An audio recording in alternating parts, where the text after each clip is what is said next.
सातारा जिल्ह्यातील नवजाला 70 मिलीमीटर पावसाची नोंद, तर महाबळेश्वरला 63 मिलीमीटर पावसाची नोंद.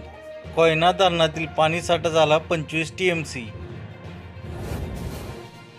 संत ज्ञानेश्वर महाराज पालखी सोहळ्याकरिता सातारा पोलीस दल सज्ज. पालखी मार्गावर पोलिसांची चोरट्यांवर राहणार करडी नजर. पंढरपूरच्या दिशेने निघालेला संत श्रेष्ठ माऊलींच्या पालखी सोहळा आज 6 जुलै रोजी सातारा जिल्ह्यात दाखल होणार. माऊलींच्या स्वागतासाठी लोणंद नगरी सजली. विभागीय आयुक्त डॉक्टर चंद्रकांत पुलकुंडवार यांची सातारा जिल्ह्यातील पालखी तळांना भेट. मुख्यमंत्री लाडकी बहीण योजनेत मोठा बदल. सातारा जिल्ह्यात घरोघरी जाऊन नारी शक्ती ॲपद्वारे 21 ते 65 वर्षीय महिलांची नोंद केली जाणार असल्याची माहिती सातारा जिल्ह्याचे पालकमंत्री शंभूराज देसाई यांनी दिली. सातारा शहर परिसरात 5 जुगार अड्ड्यावर पोलिसांनी मारला छापा. मटका किंग समीर कच्ची यांच्यासह 7 जणांवर गुन्हा दाखल करण्यात आला.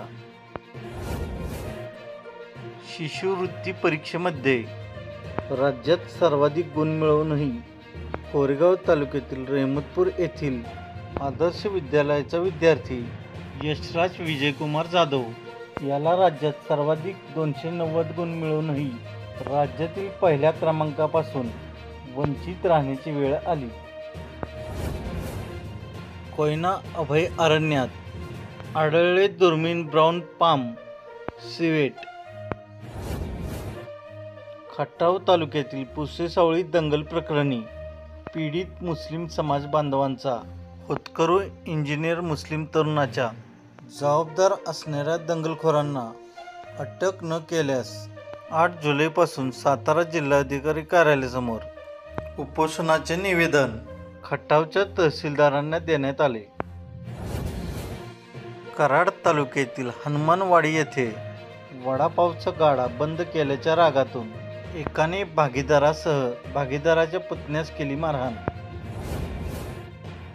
संत श्रेष्ठ श्री ज्ञानेश्वर माऊलींच्या पालखी सोहळ्यातील वारकऱ्यांची पिण्याच्या पाण्याची सोय व्हावी यासाठी किसनवीर कारखान्याचे अध्यक्ष मकरंद पाटील यांच्या नेतृत्वाखाली वारकऱ्यांना पिण्याच्या पाण्यासाठी टँकरची सोय करण्यात आली. जावली तालुक्यातील मोरघर येथील ग्रामसेवकाच्या मनमानी कारभाराविरोधात ग्रामस्थ झाले आक्रमक. ग्रामसेवकाची बदली करण्याची केली मागणी. महाबळेश्वर तालुक्यातील ग्रामीण भागातून गेल्या काही वर्षापासून बेकायदेशीरपणे गोवंश वाहतूक करणाऱ्या किरण चव्हाण याला महाबळेश्वर तालुक्यातून हद्दपार करण्याची मागणी शिवप्रतिष्ठान हिंदुस्थान महाबळेश्वर तालुक्यातील गोरक्षक कार्यकर्त्यांनी केली.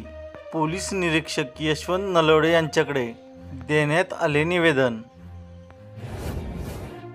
सातारा शहरातील दिव्यांग प्रेरणा सामाजिक संस्थेतील दिव्यांगांनी मुंबई येथील विधान भवनासमोर बुधवारी केलेल्या आंदोलनाला यश आले असून त्यांच्या बहुतांश मागण्या मान्य करण्यात आल्या आहेत.